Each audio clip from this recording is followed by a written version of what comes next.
just for a piece of paper. They're gonna deprive me of what should be done for this country just for a piece of paper. Or you still have until Friday to file? Yes, but I still have my work. I mean, I have to finance myself. Gusto kong mapatunayan sa sarili ko na ang magagawa ko para sa bayan, para sa ating bansa. Tulungan niyo po ako, binibini. Go off, start to make a difference. Accepted po ako kasi kumlati po ako ng UP.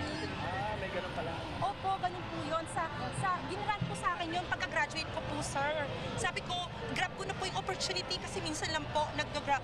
Opportunity grabs only once.